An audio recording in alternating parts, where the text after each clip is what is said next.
Kia ora, good evening and welcome to the Huddy Hui episode 116, and we've come to the final round of the Swindale Shield for 2024, and this is going to be a big one indeed. Batoni and Old Boys University are still in the hunt for the Swindale Shield, but many would probably say that Old Boys University probably already have one hand on the Shield, but we'll preview that later on. Someone who has played both those teams this season is our guest tonight. He's a very talented young hooker coming through the Wellington system. Has also played down in Otago. Harry Prest is our guest on the Huddy Hui tonight from Hutt Old Boys Marist. Harry, many thanks for coming on. You've been out sick for the last week. Are you feeling any better? Because you were telling me off here you've had this bug for a little while. Yeah, definitely coming to the back end of it. May not sound too good, but definitely energy's back. And everything's feeling pretty good for me. Last week, the team bounced back after a loss at McBain, a tough win over Pōneke at home. What has the team learnt from that game? Because Pōneke is always a tough team to get over. Yeah, I guess for us, it's just not playing too much footy in our own half. But they got a very easy inset try just because we decided we want to play within our own 30 metres. And then it's just our clean-outs. When our ball carry, we're running our tip lines. It's then a good side to carry to do second action and do our second job and clean through those routes. A third McBain loss for the Eagles 2 weeks ago. What has the team learnt from that loss, considering you have one of the strongest forward packs in the competition? Yeah, I guess it just goes back to playing to our strengths. So we shied away from using our maul. We didn't want to be too excited for some reason. We didn't want to be too direct. Where realistically we could have gone mauled them more on Drake's body and just played making goes until the back saw the opportunity to go. But also just games like that, you need to turn up from the first whistle. You can't wait 40 minutes and then decide, we actually need to start playing footy. That was your first experience as a player for the McBain Shield. How did you find the build-up to that week and the experience? Yeah, definitely. From what I could tell, it was definitely a big game for not just the club, but for whole of Wellington rugby kind of thing. Big games like that just take extra time to prepare, really. So preparing it extra little bit before trainings. You do anything extra you need to do to get yourself right before those types of games. Don't really just turn up a Tuesday, Thursday, muck around and hope to get the job done on Saturday. So it was pretty cool. And hopefully I can experience a few more. The Eagles have had some dominant games this season. What has been the key to some of those results, in particular when you beat Marist St. Pat's, who at the time were top of the table? I think it just comes back down to sort of platform to launch off. So if you can nail your scrum and your line out to launch off, and everyone else do their job well, that just creates a good platform to then go and execute the game plan. Simon Ma'alia'u is the coach this year. How have you found his coaching style? Yeah, awesome. He's very receptive to feedback on always wanting to know how he can better how he's coaching or how we can get this team in a better spot. It's not about him, it's about the team and about the club. And I think that's what sometimes coaches forget about, that some of these guys are just club footy players who just like turn up on a Tuesday, Thursday. They've got families at home, and so for him it's a family first approach. So, your family's always going to come first. Like footy's going to be second option. So I think the way he's gone about bringing this whole culture at this club has been awesome. Keaton Higgins today played for Hawke's Bay in the Renfrew Shield. Is he still playing the rest of the season for the Eagles? From my understanding, he is. Yep. I think it's always going to be a bit touch and go depending on what contracts are up or offer for him up in Hawke's Bay or in Wellington or that kind of thing. So, from my understanding, he's still going to come back and play for us, but sometimes opportunities arise elsewhere, and he might take them with everything he's got. So, You've played 10 games for Hutt this season. Which has been your best and why? probably my Paraplane game when we played Paraplane. I just think just my ball carriages and my collision work was just very dominant. And as a front row, kind of rate yourself on how well you eliminate those collisions. Hookers tend to be mostly reliable for the line-out throwing and the front row work. Dane Cole's changed that position of hooker early in his All Black career, mostly being on the wing of all places. What is your style as a hooker? I like a bit of both. I like to be in the middle, get that contact in, carry hard, clean hard. But also, when the space is there, you can't just straight away from forward wanting to take that space. So, yeah. Your junior rugby, where did that all begin for you? Yeah, so I started back at Huddy Boys Marist as an under 8, I believe. My dad put the wrong birth date on my thing, so I ended up playing upper grade. Yeah, so but it was great fun playing junior rugby there. And now coming back and reconnecting with boys who I used to play with. You're a product of Hutt International Boys School. Tell us about your time there at Trentham. Yeah, I mean, Hibs, I found Hibs to be an awesome school. Teachers really cared about you. They had every sport from my point of view, every sport under the sun you could try out, whether it's going to try for a season or you want to go from year 7 to 13 kind of thing. So I reckon it was an awesome school to go to, and just the mates that you kind of gain from going to a school like that, I think is just so valuable. The rugby program has achieved some great milestones over the last few years, in particular last year. How cool was it to see First 15 do so well the last 2 years being an old boy? Yeah, that's like, I mean, for me when I was at school, it was always to try and make that top 4 so I could go off to transit. So to see those boys put in that hard work and really, get the opportunity to go up, and I think it's just so cool to see that, and hopefully we can stay out there for a bit longer. And how was rugby at your time when you were at Hibs? What was the what was the highest level that you got to in your rugby career at Hutt International? Yeah, I guess when I was at Hibs, it was always a battle. You had to go through grading games to try and get into Prem 1. Some years you want to get into Prem 1, so you had to play Prem 2. I just found every year, we weren't happy to be in Prem 2. We wanted to be Prem 1. And I found that putting yourself into Prem 1 gave you the best opportunity, even though you're playing against harder teams, gave you the best opportunity to get better yourself. What was your best game for the first 15? Oh, that's thinking a while back. Off the top of my head, I would say it's probably our final game. We got invited to the Hurricanes youth development kind of competition thing, and we played Lindisfarne. And my coach came up to me and said that there's some selectors here, so this is the game to play well in. So I had to turn it on.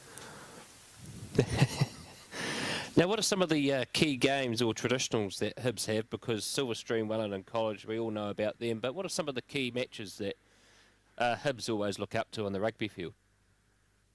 Yeah, so Hibs have a pre-season against Palmy Boys North, um, and that's often a pre-season game. Recent from when I was back at Hibs, it was definitely would play their second thing, and then Raft Hill was always the one big traditional we want to win kind of thing. They would always play first team, and 9 times out of 10 it was always a close game and a rough game. And which was, did you manage to beat them in your final year at school, Rathkill? Yeah, we Yep. played them at Hibs and managed to knock them over, which was quite nice. Now, of course, Hutt International plays Silverstream this Friday up at NZCIS in the Prem 1. They have lost their last 3 games very closely, I think mostly by less than 3 points. What's your thoughts on this game? Because it's a fast track out there at NZCIS, and are you going to watch? So, yeah,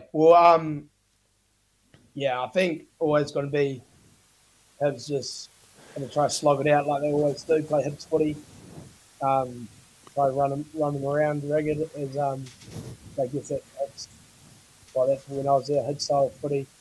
I probably won't be able to get up there, just trying to get my own preparation right for Saturday.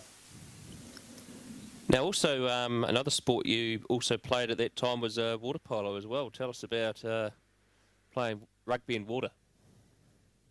Yeah, definitely a interesting sport. I loved it. Played. Mate said, "Oh, come try out in year 7," and kind of I was, "Oh, this is pretty fun." So jumped in on that, and I reckon just the crossover that had just at the start of it, like equipment is so hard. For doing that non-stop, I reckon really help transfer that fitness from one end to the other. Yeah, it'll be pretty gnarly, that sport. After high school, you moved to Otago. And you went to Otago Uni. What did you study there? So I'd studied a Bachelor of Science, majoring in exercise and sports science. Oh, yes. And what's that possible career path that's that put you onto?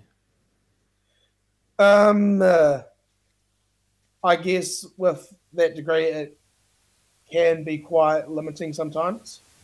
I guess it's like with a lot of things, just timing in who you are kind of thing. So there's always the opportunity to do an extra year and do my teaching masters, which could be on the cards. But I've managed to find a job that uses aspects of my degree. Now, you've played a few years down there, club footy in Dunedin. What is club rugby like in Dunedin compared to what you've experienced in Wellington this year?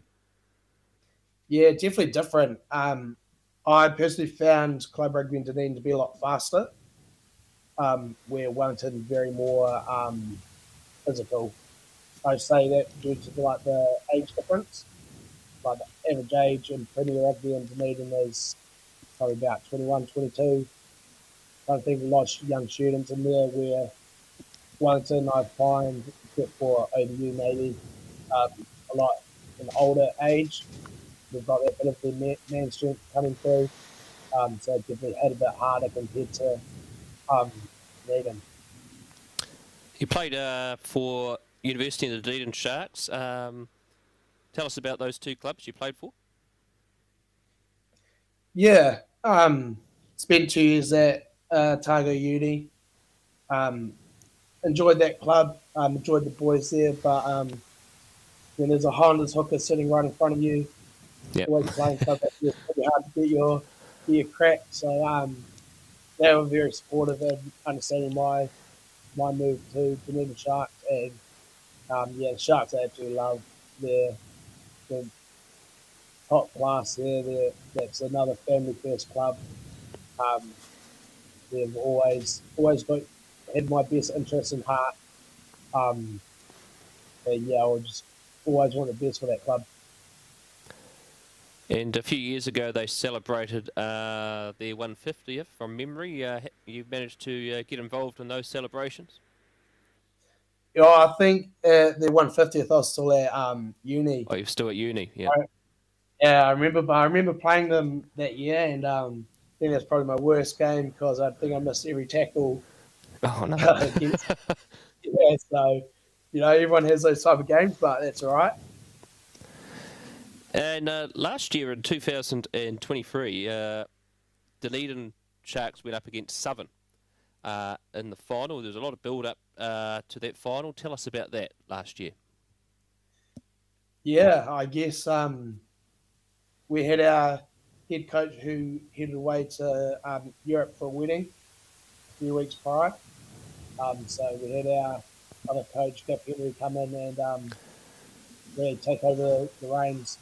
And just when big games, as I said, big games just come with extra preparation and the amount of preparation that our coaches have put into that. I think, well, second to none, you couldn't really fault them for everything they've done. It was just up to us on the day to try and put it out there. Now, according to the Otago Daily Times, you were the captain last year. Was that correct? Yes, yeah. Yeah. And what did you learn from that experience being a captain of a club side? Yeah, I guess for me it was not everyone has the same aspirations to go as far as you can. Um, as other boys just, as I said, like to turn up Tuesday, Thursday, be around your mates, have a bit of fun on Saturday. So I guess learning from that was learning that everyone's got their own unique way on how they like to approach each week. And it's not a wrong way or a right way about it, kind of thing. So that doesn't always have to go the way I kind of wanted it to go. But yeah. 2019, you started to get on to the major representative scene, selected in the New Zealand Barbars in 2019. How special was that to be selected for that team? Yeah, I guess I don't know, black jersey is always a big goal for a lot of people.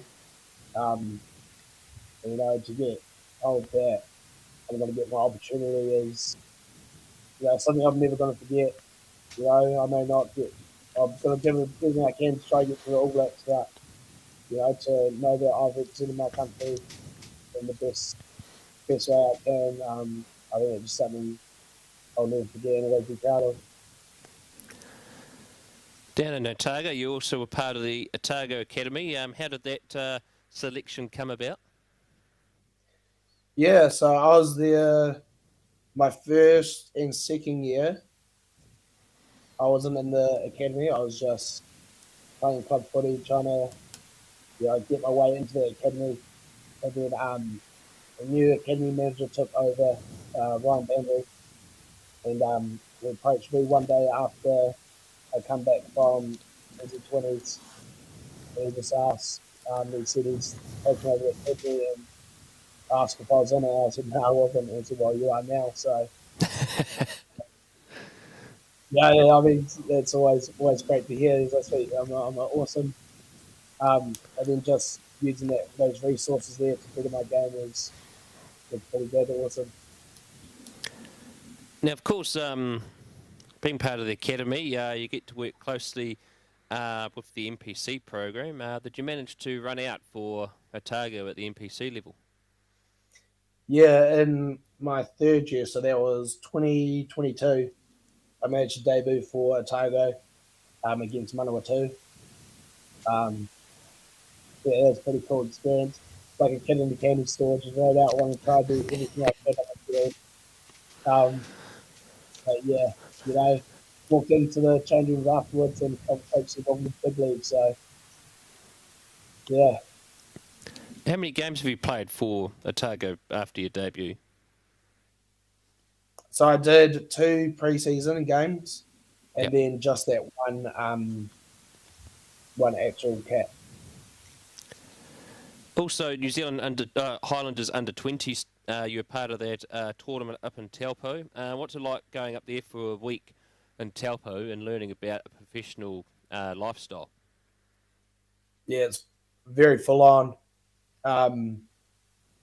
You've got a game Saturday, Wednesday, Sunday, so you've got to be very switched on with your recovery, what you're eating, so you can prepare and put your best foot forward out there pretty much. 2021 was another successful year for you on the representative front. New Zealand under 20s came calling. Tell us about being part of that environment, because there's a few of those players that are now, like yourself, up there in the higher echelons of rugby. Yeah, it was pretty cool really. Like the class of those players, like some of them are All Blacks now. Like George's been named in the All Blacks.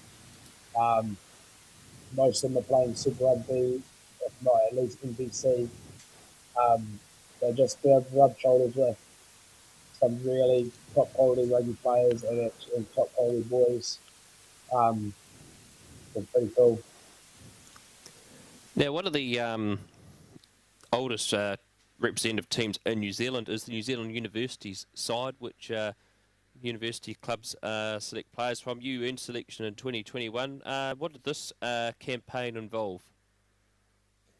Yeah, so obviously COVID was still a bit of a problem at the time. So we managed to get 2 games, one against Kings Valley, and the other one was against, I can't remember off the top of my head. There was one other Heartland team. But yeah, another obviously another opportunity to put on a black jersey. It's a different style of footy I found. And another great bunch of boys to run out onto a paddock with. When you finished your studies, you moved back to Wellington. Was that always going to be the case for you? I guess at the time it was about, if a Tiger Head side they wanted to offer me a contract, then I would have possibly hung around, but that didn't fall into place. So I don't really know. Home's always here. So got to come home, figure out what I want to do with my life, kind of thing, and we'll just carry on playing footy, kind of thing. You've also been training in the Wellington Lions wider squad. You said you had a bit of training tonight. How's that environment been going so far for you? Yeah, pretty good. Very full on.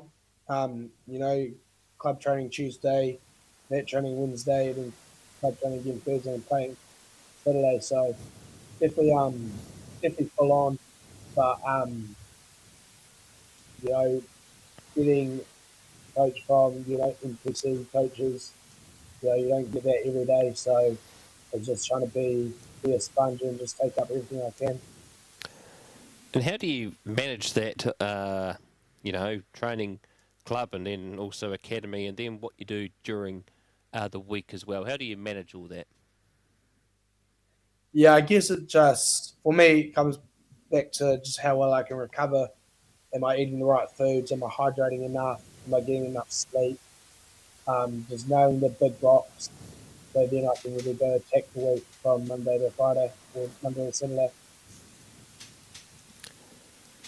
You were part of the Hurricanes Bees, or they call themselves the Hurricanes Hunters this year. Tell us about playing in a few of those games, in particular being part of that Hurricanes environment this season.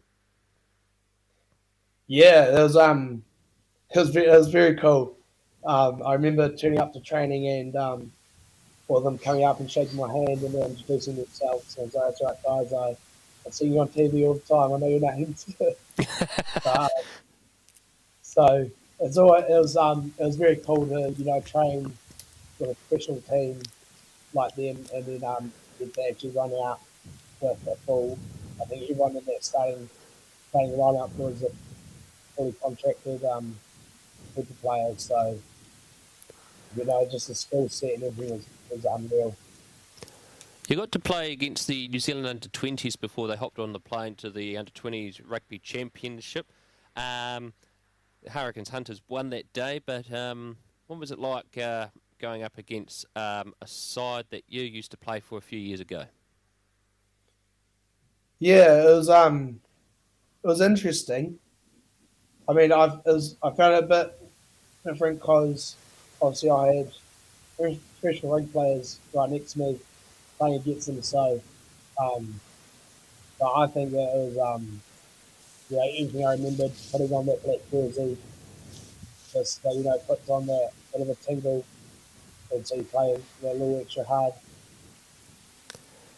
Who have been some of the key influences or people that have guided you in your rugby journey?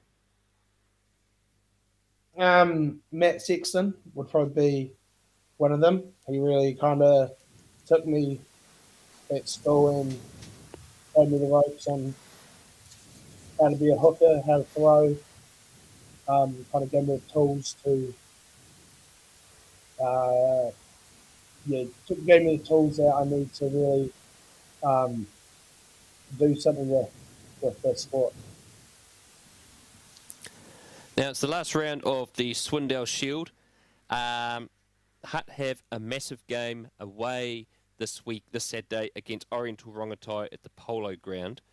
You're currently sitting in the top 4, but a loss would mean you would drop out and drop into that do-or-die section between staying in the Jubilee Cup or the Hardham Cup. So how's the Eagles approaching this challenge? Because the Polo Ground is a tough place to play, particularly if it's wet. Yeah. For me, it just comes back down to that preparation. Everyone that's playing is doing their homework before the game, like we're doing their homework tonight at least. So come training tomorrow, we don't need to over anything clarity. We'll go straight into what we're going to do, how we're going to attack them, what we're going to do, kind of thing. And then come Saturday, it's just, as you said, do or die. Now, hopefully you'll be able to be out there this weekend. Regardless, you'll probably be full up of medicine, won't you, Harry? Yeah. Yeah. Oh, well, Harry, it's been great having you on the Hui tonight. All the best for Saturday and the rest of the rugby season, and no doubt we'll see you around. Awesome. Thank you very much for having me.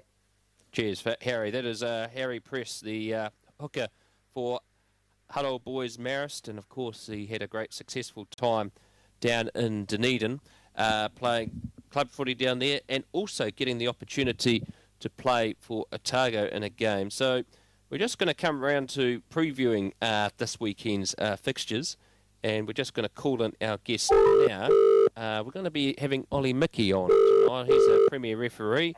And Ollie is joining us on the Huddy Hui tonight. Ollie, it is fantastic having you coming on to preview the games this weekend. Yeah, g'day, Brad. Thanks for having me. Yeah, g'day. How are you doing? So, now, I've got to ask you the first question, Ollie. Are you okay? You just got trounced in the quad yesterday, 47-0. How are you doing? Yeah, I'm doing all right, thanks, Brad. Yeah, it was a disappointing result, but first 15 came up against a very good Nelson College side yesterday, and if they play that way tomorrow when they play Christ College in the final, then I think there's no way that they're not going to win quad this year. But yeah, no, hoping that our boys get up to play Wanganui Collegiate in the minor final tomorrow morning, and yeah, hoping it will go a bit more positive. But the other boys had a promising start to the season in the local comp, which has been nice to see. So hopefully I can get back up tomorrow. Yeah, hopefully so. That was a pretty good side that Cole put out there, but that Nelson team, they, in the words of Adam Julian, who's down there watching, he said they are just huge and strong. So, and Wellington College have got some good players, Ollie, but that Nelson team, I think they could be in the top 4 for nationals. Yes, yeah, absolutely. I think it's they're going to go and probably win the Canterbury comp this year in the first team wise. They've already beaten Christchurch Boys and St Bede's, and they'll play Christ in both quad and their local comp tomorrow. So I think they'll be really pushing to go deep into the national comp this year. Now, of course, it's round 13 of the Swindell Shield, and Ollie, I was just looking up before, you must be having your down week this week. You're not refereeing a Premier game, but I believe you've got quite an important Colts game to referee. Yes, so, no Premier over for me. I've done 4 in a row, so, looking forward to hopefully a great Colts game between OBU and Norths this weekend, and then looking forward to ARing for Jack's Argentina in the Premier game afterwards. Yes, well, let's look at the games this weekend. Actually, we kick off with a game on Friday, Tawa versus Wellington. Tawa really have they've cemented their place in the top 8. The top 8 was pretty much sort of 2 weeks ago, but a win here for Tawa puts them in touching distance of the top 4. Yes, looking forward. I'm going to try and get out there and watch that game. Tawa, pushing for a top 4 spot. And obviously Wellington coming off a big loss, which is a shame because they've been very competitive in recent weeks. And hopefully for them they can get back up and push Tawa. But expecting Tawa to get the win here. Yeah, exactly right. And of course, the next game in particular, well, probably about 6 weeks ago, you may have gone Johnsonville, but Johnsonville, they're at home, but they had a bit of a loss last week. Johnsonville, they've had some games that they probably should have won. They lost 3 games in the last minute, 3 in a row that time. They're up against Marist St Pat's, who nearly pulled off a gutsy win against Old Boys University last week, Ollie. Yeah, unlucky. Well, I think they've got a lot of injuries at the moment, so it's a tough situation for them. And Marist St Pat's have done very well this season. They're a new team and a young team. I had the privilege of refereeing them a few weeks ago against Petone, and they're a great side. And unfortunately, I think with the state of the Johnsonville ranks at the moment with injuries, I think MSP should get up here. Yes, and I'm going to go that one as well. Now, of course, the next game here is Old Boys University against Northern United. Pretty much if Old Boys University win, they've got the Swindell Shield, and I think they will do that. Norths have been a little bit disappointing again this season, but they potentially may have some reinforcements back for this game. We'll wait and see. I suppose with Super Rugby now over and who's made the All Blacks clear, it will hopefully bring a few players down. And look, North have had a tough year. They've stayed in the fight as much as they've been able to, but certainly the way that Old Boys University have been playing this season, you'd expect them to get up, especially with one hand on the Swindell.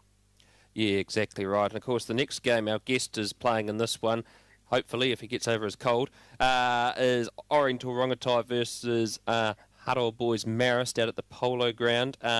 Both these teams, if one of them wins, they're on the top 4. And probably get that extra life. But Zahn Johnson's refereeing this game. Ollie, tell us what you think of this one. What a game to end Swindell with, and you're great to see Zahn back. Zahn's been out an injury the last few weeks, so great to see him back out on the field. This is going to be a really close game. Two physical sides, and a really difficult one to pick. I think I'll lean towards Ori's at home, but there's a lot on this game, so it should be a good one. Harry, what do you think of Ollie's pick there? We'll see you on the day, won't we? Yeah, Harry is still listening, and he's just having a bit of a chuckle there. So, but I've got to go Hutt there, Ollie. I think that's the one that's going to separate us this week. So. There we go. Well, next game up is, actually, Wainuiomata, actually, since about round 6 when they played Petone and lost in the last 20 minutes quite heavily, they've actually improved out of sight, and they've got Parramatta Plimmerton this Saturday. Wainui can't make the 8, but they can restrict Parramatta Plymouth's chances of going up into closer to the top 4. How do you see this one going? Yeah, all games at William Jones are close ones, and my understanding is that Peter Umaga-Jensen is going to be available for Wainui this week. So, yeah, it's going to be a close one, and obviously Para Plym have, they're in the 8. They've had a couple of close losses to Tony in the weekend, and quite heavy loss to OBU. So, yeah, this is a close one. I wouldn't be surprised if Wainui get up here, so I might go out on a limb and say it might be a bit of an upset at William Jones. Yeah, well, you never know, actually. I'm going to probably... I think Parramatta might sneak home. They might just get the key player of Sam Clark might sneak them home on that one. But, yeah, that's another one we're a bit split on there, Ollie. Okay, Upper Hutt, Avalon. Upper Hutt, of course, they're sitting there in the 5th to 8th spot. They have a sneaky chance of getting into the top 4. They should really beat Avalon. Avalon have been gutsy, actually. They nearly pushed Norths all the way last week. Yeah, they have. Yeah, Avalon put some gutsy performances in across the season. But you'd expect Upper Hutt at home with a top 4 spot and 5 things go their way to get up here. And, of course, to close out the round is the battle of the clubs that have 6 letters in their name, Pōneke versus Petone. They're playing for the Tilliard Shield. Pōneke can't make the 8, but Tony pretty much have second sewn up, and we'll have a home semi-final pretty much. But there's a lot of history in the Tilliard Shield, and Pōneke at home, they can step up, can't they? They certainly can, and I had Pōneke against Hutt Old Boys last weekend, and they played really well. So, if they can play like they did on the weekend, then they'll push Petone. I think they'll get up. Petone are a quality outfit, deserving of their second place spot. But, yeah, this should be a really close encounter. Yeah, and hopefully so. We might see Lossi Filippo out there. He was supposed to play his 50th last Saturday, but he unfortunately withdrew late Friday with a shoulder niggle. So hopefully he might be able to get out there for his 50th game, which will be his Blazer game. So we'll wait and see. First 15 action this weekend. The Wellington College versus Wairarapa game has been pushed back to the start of the 3rd term. So, and there's also a game on Friday. We talked about that with our guest Harry Press before. Hibs and Silverstream out at NZCIS. Hibs have lost their last few games. A bit like Johnsonville in club rugby. Lost them by, either last bit or by 3 points. How do you see this one going, Ollie? Yeah, this is going to be an interesting one, and Harry probably won't like this either. I think I'll edge Silverstream here. I haven't seen Hibs this year, but yeah, it's going to be a great game on the fast track that is NZCIS, and I think the weather's looking all right for Friday, so hopefully there's a big turnout for that one on Matariki. And then, of course, 3 games on Saturday, Scots Rongotai. Rongotai will be licking their wounds after last Wednesday when an angry Silverstream team that should never have lost to your outfit put 70 points to 0 on them. Scots, though, they're starting to get some players back, and they'll be tough to beat at home.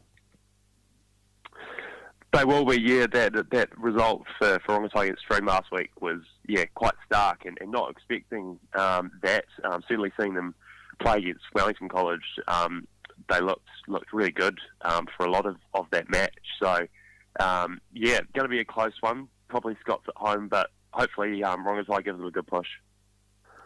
And Parramatta Plymouton... Oh, sorry. God, I always get this one wrong for some reason. Parapara versus Tawa College. Of course, Tawa had a bad trophy game tonight. I haven't heard the result of that game. I don't know if you've heard, Ollie, but Parapara should probably be a bit tough challenge at home. Yeah, I think so. Yeah, no, I haven't heard their trophy result yet, but Parapara have been looking really good on their return result-wise to Prem 1. Again, haven't seen either of these teams, but any trips up the coast are pretty tough. So we'd expect Parapara to get up here, but hopefully a close game. And the close out, the first 15, Comp Town versus St Bernard's, another battle of the Catholics. Town, they started poorly this season against Wellington College, losing by 40 points, and they caused a stellar upset a few weeks ago, beating Scots College, and seem to found some form. They'll be probably too tough to beat at Evans Bay. Yeah, I'd expect so. Yeah, Town. Yeah, it was a big loss for them against us in the first round, but there were certainly the signs there that if they persevered, that they could get up high on the table, and I think they'll be too strong for the team.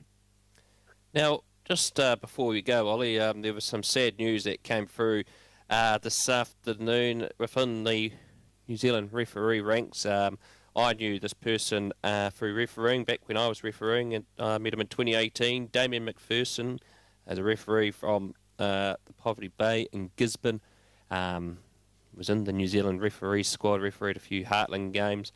Unfortunately, was one of the three men that was found in Mahia Peninsula from that boating accident. A real sad story. A young man who was my age actually, and refereed. Got into refereeing after too many injuries while playing. Also played polo as well. Real sad loss. I think the words of Ben O'Brien-Leaf pretty much summed it up. A man who gave so much back to the game and was adored by everyone. Yeah, real tragic news to wake up to this morning, and I unfortunately didn't know Damien, but I know some of our referees did as well, and so thoughts and prayers with his whānau today.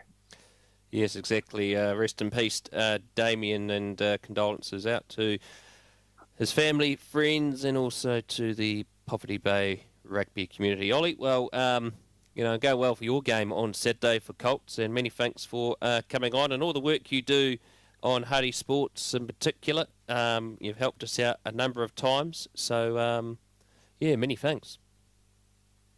Cheers, Brad. Thanks for having me on. Awesome. That is Ollie Mickey, Premier Referee in the capital city. He was our guest to have on the preview tonight. And always, we'd like to thank our sponsors, Mike Pinfold Plumbing and Drain Laying Limited, and Louise Reddy of New Zealand Travel Brokers. If you need any plumbing and drain laying work or any travel advice, give Mike Pinfold or Louise Reddy a call. And as always, we're on the lookout for sponsors. We want to keep everything that we do free on YouTube, particularly our live streams of not only just rugby but other sports. So please head to huddysports.co.nz or huddysportsnz@gmail.com and find us on our socials on Facebook and also Instagram. So we're not ever made up our mind what we're doing this Saturday. We may do a stream or not, but we'll keep an eye out on our Facebook and Instagram. That will tell you probably by either tomorrow night or Friday what we are doing on Huddy Sports. We really want to bring you a particular game. So let's we'll let you know about that one. Many thanks to our guest Harry Press for coming on the Hui tonight, and hope he goes well for his game on Saturday against Oriental Rongotai. Well, that's been the Huddy Hui for tonight. We'll be back next Wednesday for episode 117. I'm Brad Hudson. Ciao for now.